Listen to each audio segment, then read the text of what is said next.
Olá pessoal, tudo bem com vocês? Olha eu aqui mais uma vez, sejam todos muito bem-vindos aqui no meu canal. O formato de antigamente voltou, né? Pelo menos por hoje. Voltou, tá pessoal? É muito corrido meu tempo entre atendimentos, né? Entre gravações, Instagram e shorts, então não dá pra conciliar. Então às vezes vocês sabem, né? Eu venho por aqui com a tela do celular, com a tela do computador, né? Mas essa imagem aqui da câmera é a melhor com certeza, né? Mas eu faço o que dá, não tenho equipe, tudo sou eu, né? Sozinha. Então hoje deu pra fazer com essa imagem muito melhor. Bom, pessoal, hoje nós vamos falar sobre diabetes. Diabetes. Aqui nesse vídeo de hoje, eu vou explicar para vocês como é que é o funcionamento do pâncreas com relação à parte endócrina, né? Como que funciona normalmente. Vou falar também como que funciona quando o animal está doente, quando o pâncreas está doente, quando esse paciente tem diabetes. Vocês sabem que eu sempre explico o normal, depois eu explico a doença para todo mundo ter um bom entendimento.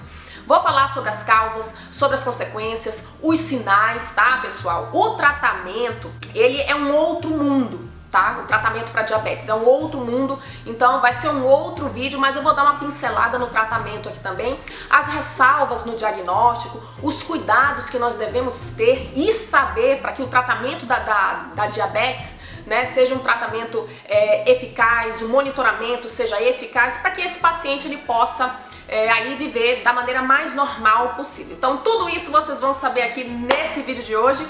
Eu espero que vocês gostem e vamos lá! Vamos à anatomia e à fisiologia normal do pâncreas. Pâncreas normal. O pâncreas, pessoal, é um órgão endócrino localizado na curvatura do duodeno, bem no comecinho do intestino delgado. O pâncreas é dividido em dois tecidos. A parte exócrina, ao qual secreta enzimas digestivas necessárias para a digestão de proteínas, gorduras e carboidratos, e a parte endócrina, é a qual secreta hormônios que controlam o metabolismo, principalmente no que envolve o controle da glicose. A parte pancreática exócrina do pâncreas, em amarelo, secreta o suco pancreático que contém enzimas digestivas e bicarbonato. Esse suco é liberado no duodeno para que haja quebra de carboidratos em moléculas menores, resultando em açúcares para a geração de energia. Haverá também a quebra de proteínas através de várias enzimas até resultar em moléculas menores, como os aminoácidos. E, por fim, haverá a quebra de lipídios, resultando em ácidos graxos e outras substâncias. E aqui, pessoal, só para mostrar que quem secreta esse suco pancreático são as células acinares, tá? Cada célula dessa tem um ducto excretor que irá desembocar num único ducto maior, o ducto pancreático caindo no duodeno. E só para vocês saberem que há diferença na desembocadura do ducto pancreático e biliar em cães e gatos. Nos cães, os ductos desembocam separadamente e nos gatos desembocam através de uma bifurcação. Então, pessoal, vocês viram aí que a parte exócrina do pâncreas precisa quebrar tudo que a gente come em partículas menores, né, para que o intestino possa absorver de uma maneira muito mais apropriada, né, e depois levar tudo isso aí lá para o fígado para ser quebrado em partículas menores ainda, né, para que tudo seja absorvido, metabolizado apropriadamente, de uma maneira detalhada, profunda, para que haja um bom funcionamento das células, tá? Muitas pessoas falam que a digestão começa pela boca, mas isso só acontece em seres humanos, porque nós seres humanos nós temos as enzimas salivares, então realmente, né, a digestão começa pela boca. Isso não acontece em cães e gatos, tá? Cães e gatos, eles não têm enzimas salivares, eles não têm isso aí, tá? Então a digestão em cães e gatos começa pelo estômago. Tá? Começa pelo estômago e não pela boca, tá bom? Se vocês quiserem saber mais sobre as particularidades, né, entre cães e gatos, eu vou deixar um vídeo aqui no card de um vídeo que eu já fiz sobre isso, tá? Quais são as particularidades do sistema digestório aí de cães e gatos, tá bom? Continuemos.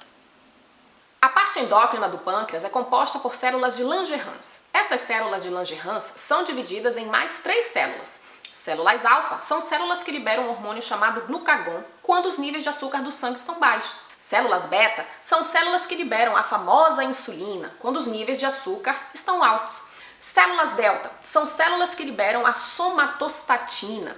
Esse hormônio é um regulador de insulina, glucagon, hormônio do crescimento e outras secreções endócrinas pancreáticas, incluindo as enzimas pancreáticas também. Bom, agora que vimos o que tem dentro do pâncreas, né, e as suas estruturas e funções de cada estrutura dessa, agora vamos ver como é que o pâncreas funciona normalmente. Vamos lá. Quando o animal começa a se alimentar, o estômago logo começa a fazer a digestão e tudo que foi ingerido vai direto para o intestino delgado. Chegando lá, o alimento se transforma em moléculas de açúcar chamada glicose. As células do intestino delgado absorvem as moléculas de açúcar, passando para a corrente sanguínea. Quando o açúcar chega ao pâncreas, ele detecta quando tem uma alta quantidade de açúcar no sangue após a refeição, que são essas bolinhas roxas aí. Logo, ele começa a produzir insulina, que são essas bolinhas amarelas, para reduzir a quantidade de açúcar no sangue a um nível normal. Com a insulina sendo produzida ao mesmo tempo que o açúcar está no sangue, a insulina vai sendo recebida pelo receptor e o receptor vai deixando o açúcar entrar nas células, tecidos, células musculares e adipócitos.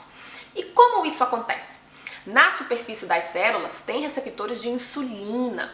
Eles são como se fossem fechaduras de portas. Então, quando a insulina, que é a chave, se liga aos receptores, os receptores farão com que o açúcar entre nas células. Então vocês conseguem ver que as moléculas de açúcar em roxinho conseguem entrar para dentro da célula para fabricar a energia que o corpo necessita. Sendo assim, os níveis de açúcar no sangue caem para níveis normais.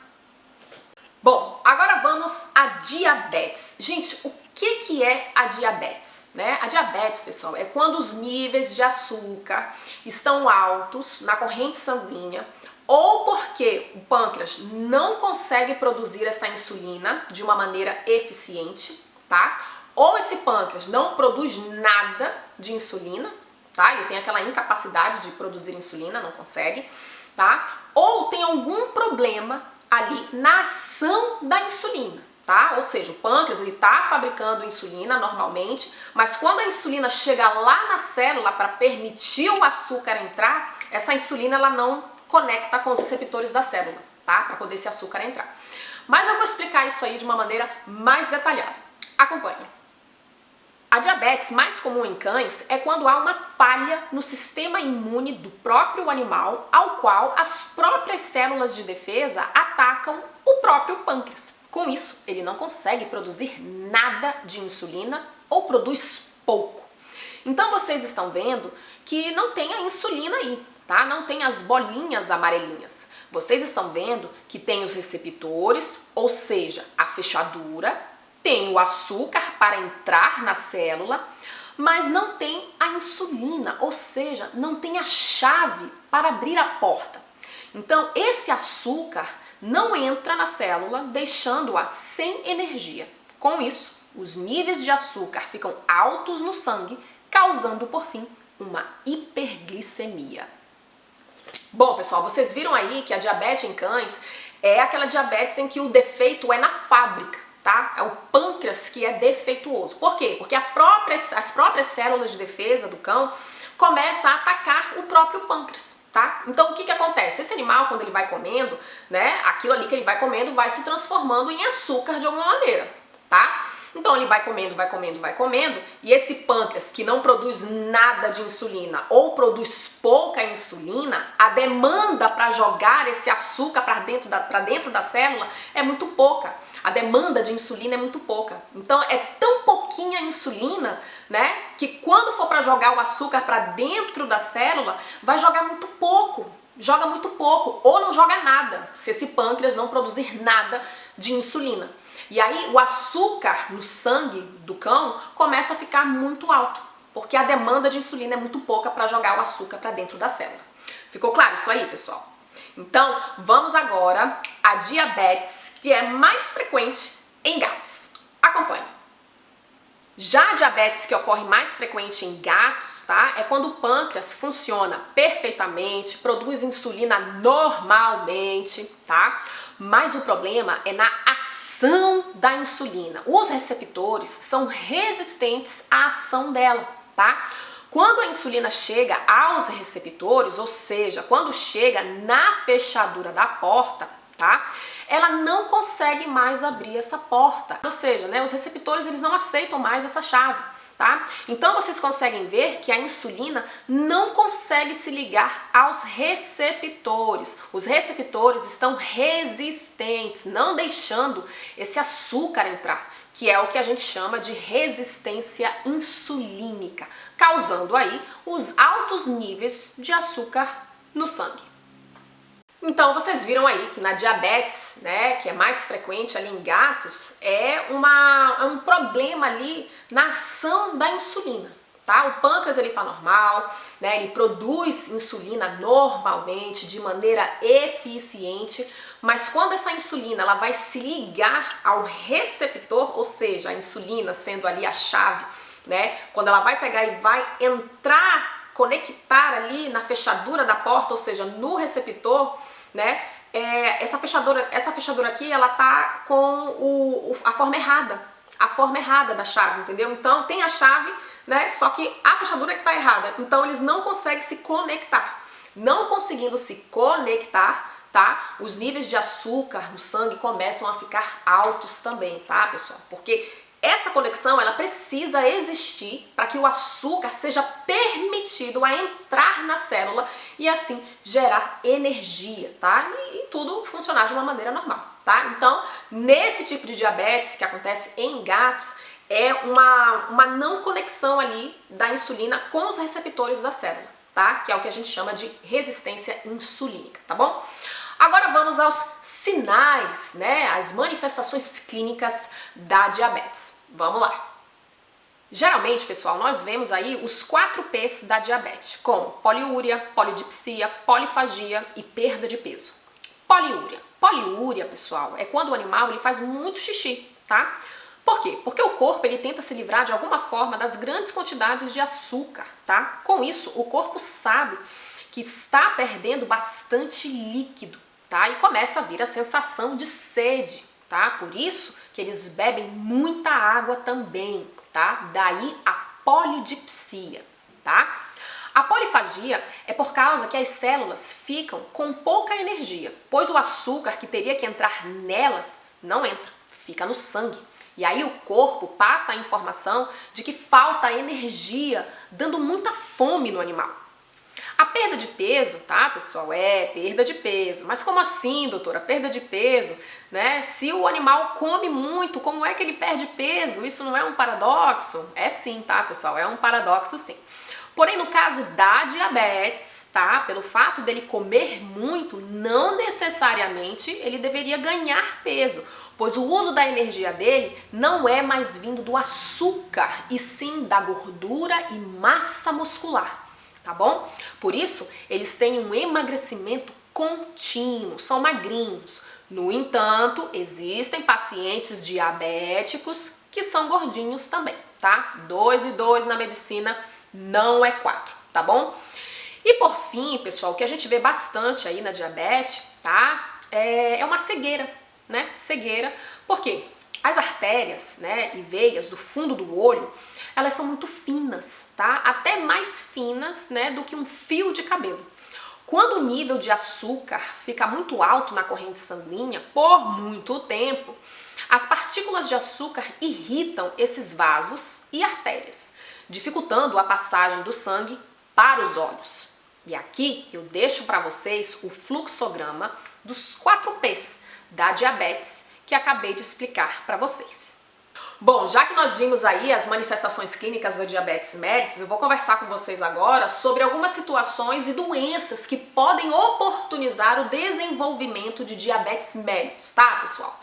Bom, tratamento com glicocorticoides. Os glicocorticoides, pessoal, quando eles estão aí, né, por um tempo muito grande, um tempo bastante prolongado, né, de tratamento com glicocorticoides, né, com corticoterapia, né, muito prolongada, ou com altas doses de glicocorticoide ali, uma doença ou outra que você está fazendo, né, você tem a oportunidade de desenvolver a diabetes mellitus. Por quê? Porque os glicocorticoides, eles são hiperglicemiantes, eles fazem com que haja um aumento nos níveis de açúcar no sangue, Tá bom, pessoal? Por quê? Porque os glicocorticoides, eles mudam ali a forma dos receptores que estão na superfície da célula. Eles mudam a forma dos receptores, então quando a insulina vai lá, né, chegar nesses receptores para poder fazer com que o açúcar entre na célula, né, essa chave, a insulina, ela não consegue se conectar porque a fechadura está errada, a fechadura mudou de forma, então a chave não consegue mais, né, se conectar. Tá? E é aí que a gente chama de resistência insulínica, tá, pessoal? É claro, se o animal estiver fazendo um tratamento com corticoterapia ali, né, a curto prazo, né, isso aí vai aumentar os níveis de açúcar no sangue, mas depois parou o corticoide, isso aí vai se normalizar, tá? Eu tô falando de doses muito altas e de tratamento muito prolongado com glicocorticoides, tá? Isso acontece em pacientes que são diabéticos e em pacientes que não são diabéticos. Tá fazendo um tratamento ali curtinho com glicocorticoide, vai acontecer tudo isso aí que eu acabei de explicar, mas depois isso aí se normaliza, né? Principalmente se você tá mexendo com glicocorticoide, você vai ter que fazer o desmame, né? Então isso aí vai pegar e vai se normalizar, tá bom? Então tratamentos com glicocorticoides de uma maneira prolongada e doses muito altas, né? Você pode aí ter a oportunidade de desenvolver a diabetes mellitus, tá bom?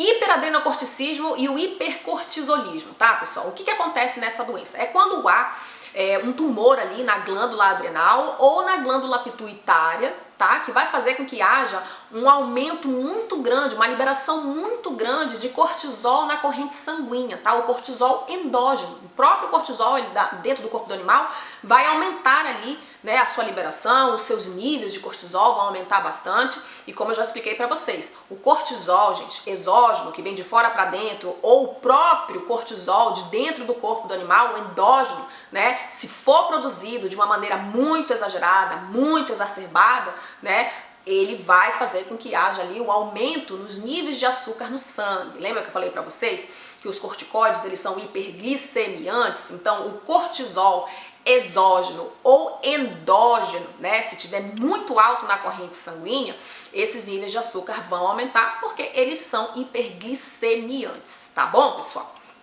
Uma outra coisa também, doenças pancreáticas, né, pancreatites ali, crônicas, né, pancreatites crônicas, também podem fazer com que haja ali a oportunidade de desenvolver uma diabetes mellitus. Por quê? Porque as células, né, as células que fazem a produção de insulina ali no pâncreas, elas podem ser destruídas com a pancreatite crônica, com essa inflamação crônica. Então, aquela partezinha, né, do pâncreas endócrino, né, onde as células que produzem a insulina ali, né, que são produtoras de insulina, elas podem ser destruídas, tá? E aí, de novo, oportunizando, né, o aumento ali dos níveis de açúcar no sangue, causando uma hiperglicemia, oportunizando no final da ponta da linha ali, né, a diabetes mellitus.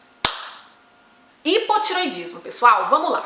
Tireoide, né? Tireoide é uma glândula que fica aqui no pescoço. Ela é uma glândula que regula todo o metabolismo do corpo, o metabolismo dos órgãos, tá? É ela que vai dizer quando é que você tem que ter fome ou não, é ela que vai dizer quando é que você tem que aumentar ou baixar a temperatura do corpo, tá? É ela que vai dizer quando que esse coração tem que bater, em que velocidade, né? Vai bater rápido, vai bater mais devagar, né? Então, ela equilibra tudo que tá no nosso corpo, regula o metabolismo inteiro do nosso corpo, tá? A tireoide faz isso. Se o animal tem baixo, tá? Se o animal tem hipotireoidismo, então essa tireoide, ela vai regular o metabolismo de uma maneira muito lenta, entendeu? Muito lenta, muito lerda, tá? Então se ela tá muito lenta, muito lerda, a produção de insulina pelo pâncreas vai ser muito lenta, muito lerda. O animal, amor, ele tá comendo, entendeu? Eu tô aqui com hipotireoidismo, mas tô comendo. Tá? Então, tudo que ele está comendo vai se transformar em açúcar. Só que é muito açúcar para pouca insulina produzida, entendeu? Tá produzindo, mas está produzindo de uma maneira lenta, de uma maneira muito lerda, entendeu? Então, esses níveis de açúcar no sangue vão aumentar. Uma outra coisa que é muito lerdo também é a conexão da insulina com o receptor da superfície da pele, entendeu? Ela vai se conectar assim.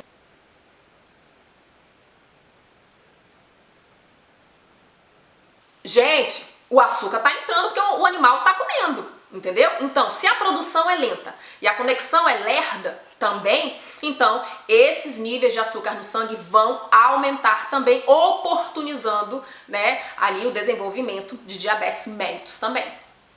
Bom, outras doenças como a dislipidemia, tá, pessoal, que é o aumento de triglicerídeo e colesterol, ou um ou outro, né, aumento ali muito exacerbado, muito exagerado dentro do corpo, pode oportunizar o desenvolvimento de diabetes mellitus, porque causa resistência insulínica, tá? Então a insulina ela não consegue se conectar ali, o receptor é resistente, aumentando os níveis de açúcar no sangue, tá? A obesidade também causa resistência insulínica, já fiz vídeo de obesidade aqui, confiram lá, tá bom? E a acromegalia, tá, pessoal, também causa resistência insulínica. Por quê? Porque na acromegalia, o que é a acromegalia?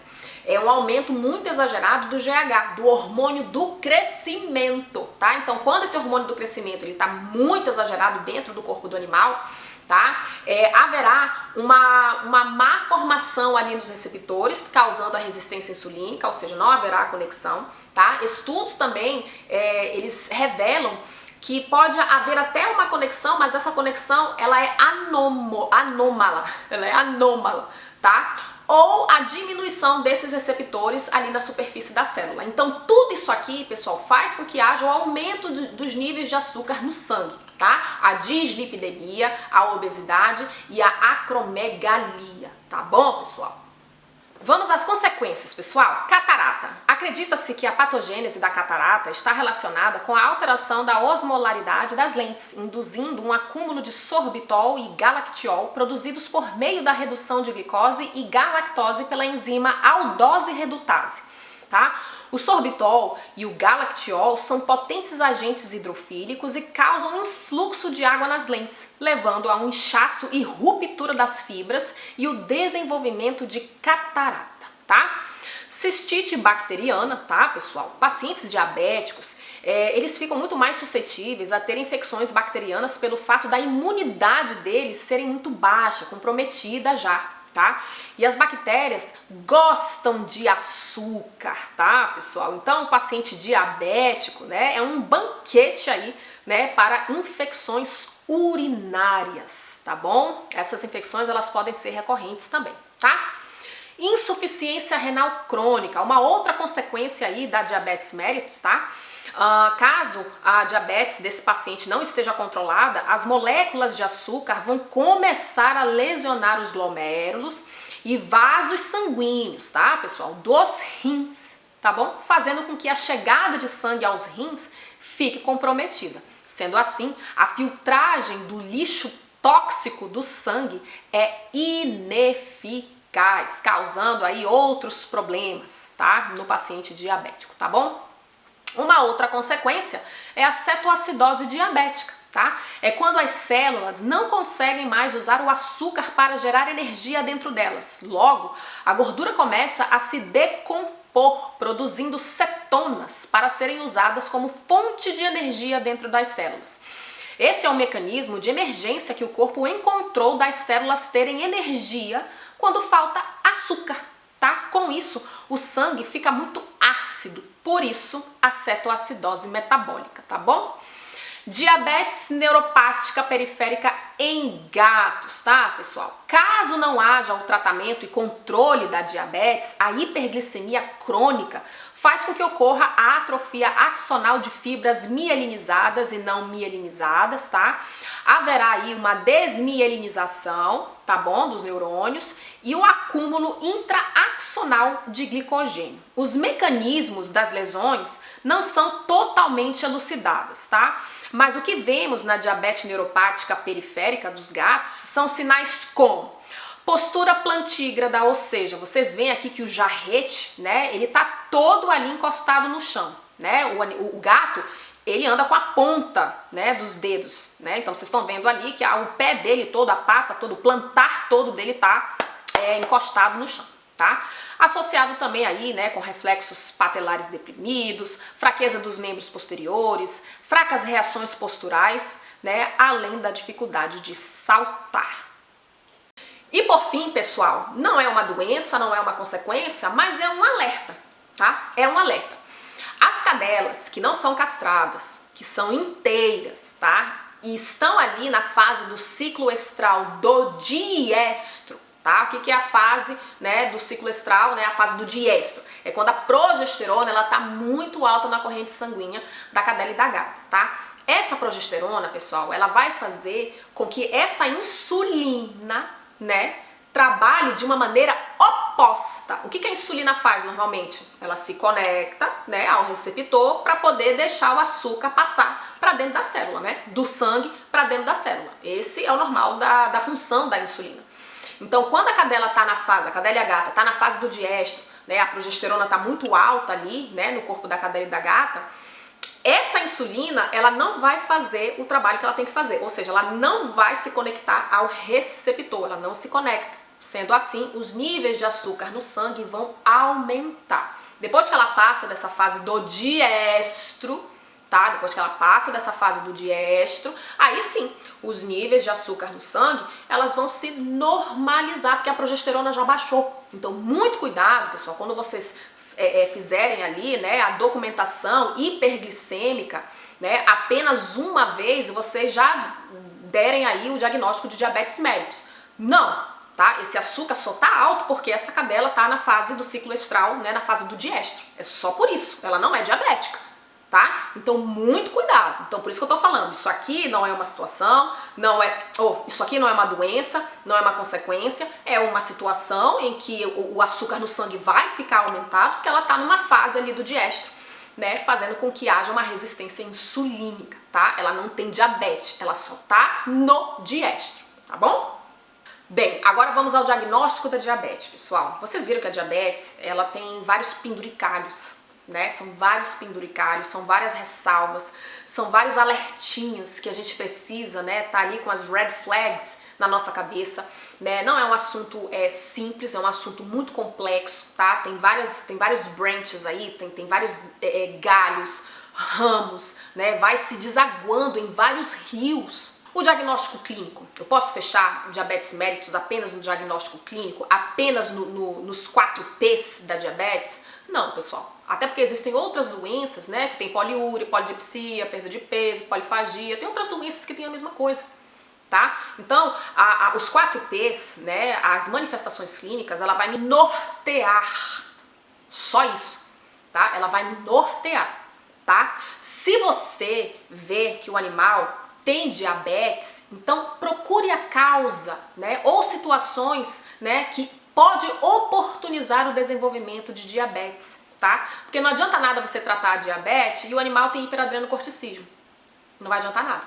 Não adianta nada esse animal ser tratado para diabetes mellitus se ele tem aí um hipotiroidismo. Então não vai adiantar nada. Então procure a causa da diabetes, tá? Antes de você pegar e olhar para o tutor e só dizer para ele, olha, seu animal só tem diabetes. Não, vai investigar, vai procurar, entendeu? Se vira. Então procure a causa, né? Procure as doenças que desenvolvem a diabetes, tá? Fiquem alerta com relação às situações, tá? E aí sim você pega e fala ali na cara do tutor o que você tem que falar, tá? Não só procurar as doenças, né, e as situações que oportunizam a diabetes, mas caso você já chegue na consequência, né, ali da diabetes, você já chegou na consequência e você não sabe que esse animal tá com diabetes ainda, então procure pela diabetes. Exames complementares, pessoal. Então, se você se deparou ali com uma situação em que você acha que o paciente é diabético, então vamos fazer ali os exames complementares, que é o quê? Hemograma completo, perfil bioquímico, avaliando ali o perfil renal, lipídico, hepático, tá? Ultrassonografia, pra gente ver se tá tudo certinho lá por dentro, né, através desse exame de imagem, urinálise, tá, pessoal? Então, todos esses exames vocês precisam pedir para vocês realmente serem norteados de uma maneira muito correta e detalhada, para ver se realmente esse animal tem ali a diabetes mellitus, tá?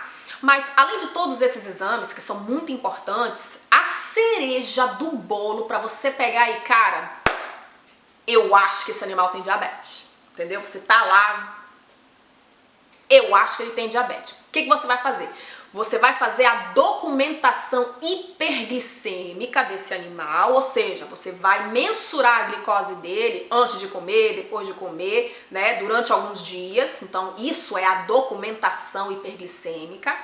mais a glicosúria na urinálise, ou seja, o açúcar está saindo pela urina, a gente consegue ver açúcar ali, né, no xixi do animal.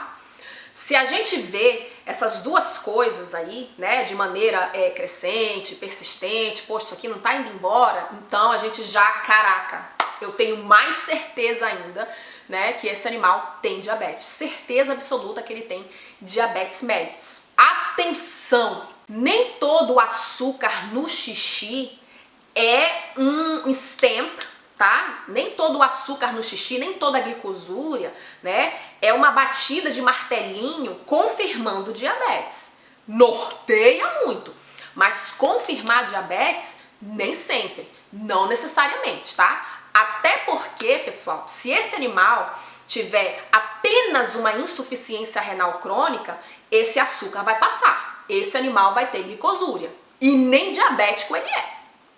E nem diabético ele é.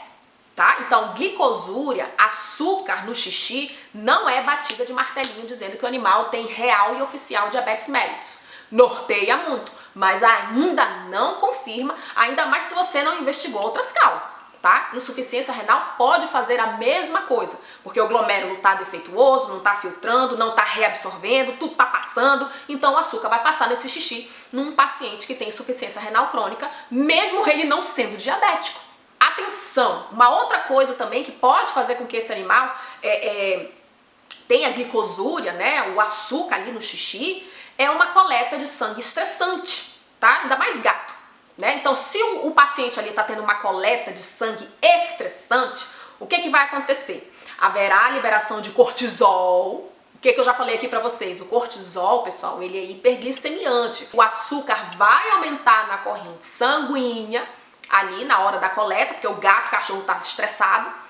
Né? O garrote está ali muito tempo, está picando o animal 50 mil vezes, ninguém está conseguindo pegar essa veia, isso se torna estressante, açúcar aumenta, ele vai acabar fazendo, né, ali no xixi dele, né, açúcar, vai ter açúcar ali no xixi dele, tá?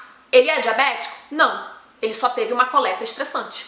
Vocês estão vendo aí que o negócio não é 2 e 2 é 4, né? Não, se isso aqui acontecer é porque é, não. Pode ser muito, mas até você fechar o diagnóstico, tá? Tem que ter muita investigação aí. Ah, e uma outra coisa muito importante, pessoal, caso o cão ou o gato seja muito arisco, né, se estresse muito, apenas pelo fato de já sair de casa para poder ir para a clínica, né, toda aquela movimentação que eles detestam, né, alguns detestam, né, outros não ligam, né, mas se você tem um pet que é muito arisco, né, principalmente gato, né, pessoal, principalmente gato, gato é né, o tutor, ele pode fazer essa documentação glicêmica em casa. Entendeu? Não precisa levar lá na clínica. Né? Ele faz essa documentação hiperglicêmica em casa, né? Tem ali como é que fala? A caneta, a agulha ali, né? Os lancets, a gente chama de lancets aqui, né? Faz ali a perfuração, eu tô fazendo isso aqui, mas não é aqui não, tá, gente? A gente faz ali a perfuração na ponta de orelha, tá? Em cães e gatos, a perfuração ali, o pique que a gente dá para mensurar a glicose é na ponta de orelha, tá bom? Então você faz o pique ali, né? Bota ali a fitinha, né, no dispositivo e aí mensura, né, a glicose desse animal. Então ele pode pegar, o próprio tutor pode fazer essa documentação hiperglicêmica aí em casa, tá? E aí pega depois e vai e conversa com o médico veterinário, tá, pessoal? Então tudo isso aí pra gente não ter uma falsa interpretação, né, na hora de vir os resultados, tá bom? Bom, uma outra coisa também que é muito importante, pessoal, que corrobora muito, né, juntamente com o conjunto da obra, é a presença de corpos cetônicos,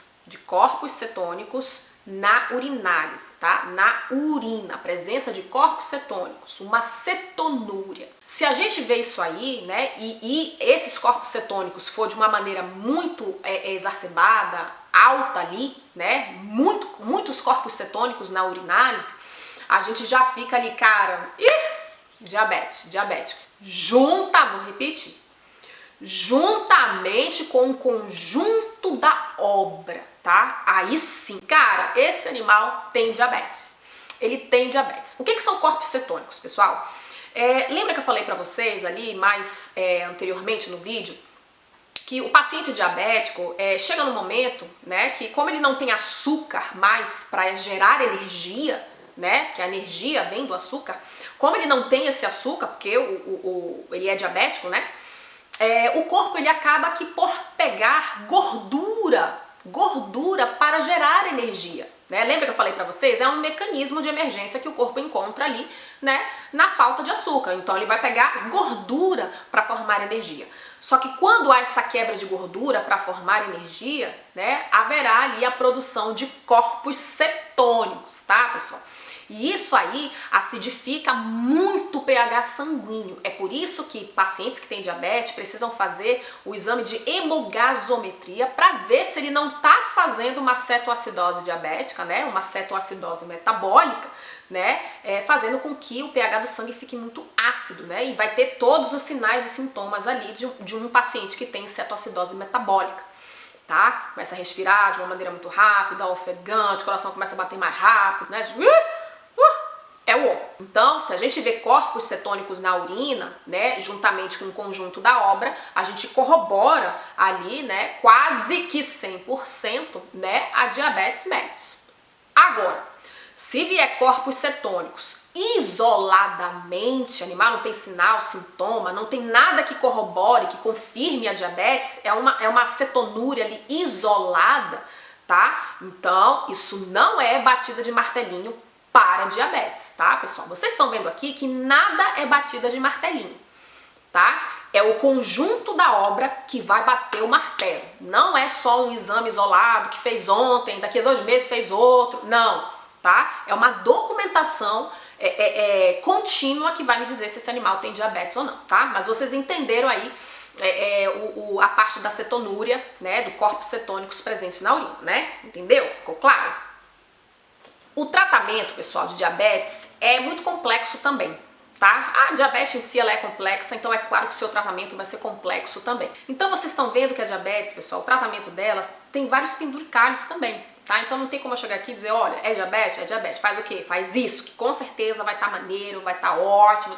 Não tem como, tá? Não tem como. A gente sabe que o tratamento da diabetes é insulinoterapia, tá? Tem a insulina ali de ação longa, de ação moderada e de ação curta, tá? Então eu vou deixar esse trabalho aqui para vocês pegarem lá e ler, tá? Principalmente o tutor. Já falei aqui que o tutor ele é a chave mestra, né, pra gente dar uma boa qualidade de vida para esse paciente diabético, tá? Então eu vou deixar esse trabalho aqui, tem tudo lá, pessoal, o método de conservação da insulina, como que aplica, como é que faz a documentação, a curva glicêmica, né? Como já falei para vocês, a curva glicêmica o pessoal usa para diagnóstico, não é só para monitoramento, tá? Eu vou explicar aqui para vocês como é que se faz aí essa curva glicêmica. Dá uma olhada.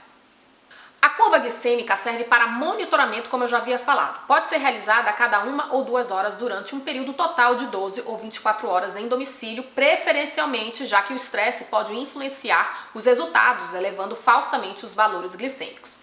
Esse protocolo, pessoal, serve para determinar o tempo de ação da insulina, se é menor ou maior que 12 horas, tá? O pico de insulina e a presença do efeito Somogy, tá? Que é o quê? Uma hiperglicemia fisiológica compensatória causada pela secreção de hormônio hiperglicemiantes frente a um quadro de hipoglicemia. Caso a curva glicêmica aponte um mau controle glicêmico, a dose da insulina deverá ser ajustada. Em alguns casos, o tipo de insulina deverá ser trocado também. Tá? É importante que a rotina do paciente seja mantida para que a curva reflita a realidade do que ocorre com ele.